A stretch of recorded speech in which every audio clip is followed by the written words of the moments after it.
Welcome to Chennai Press News Channel.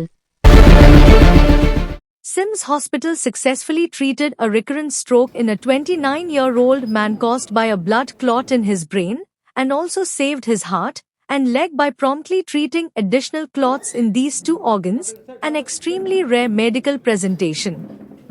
The case was jointly managed by neurology specialists Dr. Prabhash Prabhakaran and Dr. Vivek Iyer, along with interventional neurologists Dr. Ritesh Nair and Dr. S. Selvin, supported by vascular and endovascular surgeon Dr. Sairam Subramaniam. Very good afternoon, everybody.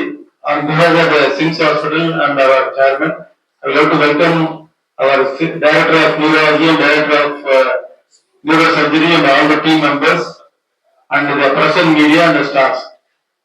This is a rare case scenario in India. This is the antiphospholipid antibody syndrome commonly affects in the reproductive age group of females, mostly in the age of 20 to 35 years. The reason is recurrent abortion and during pregnancy the stroke incidents. This has been documented in the journals. But in this age group, this is a totally different scenario. Our doctors and experts will explain you in detail.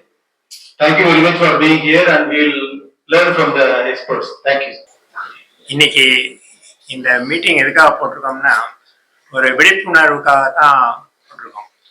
வேற advertisement மாதிரிலாம் ஒன்றுமே கிடையாது. மெயினாக பக்கவாதம்னு நம்ம stroke பக்கவாதம்னு சொல்கிறோம். அதில் நிறைய type இருக்கு.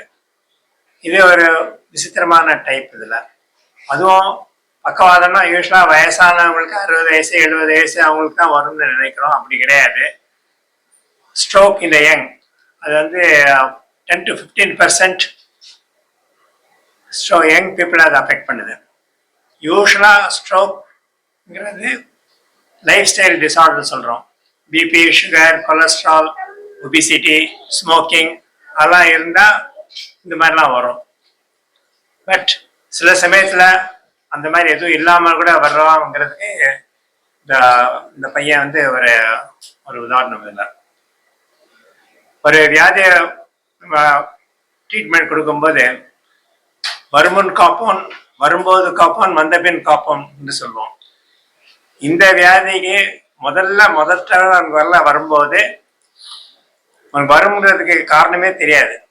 அப்படி இருந்திருக்கும்போது அவன் வந்து வருமுன் காப்போன் அவனால சொல்ல முடியல. அதில் ஆனால் வந்த உடனே ஆஸ்பத்திரிக்கு வந்ததுனால நாங்கள் இதை ஆப்ரேஷன் பண்ணி அந்த மூளை வீக்கம் வந்து மூளை தண்டை அமுக்கிட்டு இருந்துச்சு. அதை டாக்டர் விஜயசங்கரன் டீம்ல இருந்து ஆப்ரேட் பண்ணி அதை ரிலீஸ் பண்ணதுனால அவன் உயிர் படைச்சான். சிறுமூளையில வீக்கம் வரும்போது அது மூளைத்தண்டை அமுக்கும். மூளைத்தண்டை அமுக்குன்னா தலையில மேல் பக்கத்துல நீர் சேரும். இந்த நீர் சேரும்போது அவங்களுக்கு மூச்சு திணறல் வந்து கொலாப்ஸ் ஆயிடுவாங்க. ஸோ அந்த சமயத்துல நம்ம உடனடியாக அதை ஆப்ரேஷன் பண்ணி அந்த மூளை வீக்கத்தினால மூளைத்தண்டை அமுங்கிறத வந்து நம்ம நிறுத்திட்டோம்னா, டீகம்ப்ரெஷன் சொல்றது பண்ணிட்டு அந்த நீர் போறதுக்கு அந்த ஒரு மாற்றுப்பாதை பண்ணிட்டோம்னா ஒரு உயிரை காப்பாற்றுறோம். ஸோ அதான் இந்த பையனுக்கு பண்ணது. அதுக்கு அடுத்ததாக 2வது முறையாக அவனுக்கு வந்து பக்கவாதம் வந்தது. அந்த இடது பக்கம் மூளையில ரத்த ஓட்டம் கம்மியாகி போயிருந்ததுக்கு அதுக்கு காரணம் வந்து அந்த மாத்திரை வந்து ஒரு 2-3 நாள் அது சாப்பிட விட்டதுனால வந்திருக்கு. ஸோ இவனை வந்து அந்த வரும் முன் காப்போன் பண்ணியிருக்கலாம், ஆனா அது தவறி போயிடுச்சு. ஸோ இமீடியட்டா வந்ததுனால அவனை வந்து காப்பாற்ற முடிஞ்சிச்சு.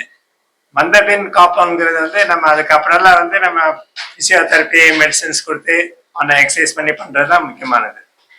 தேங்க்யூ.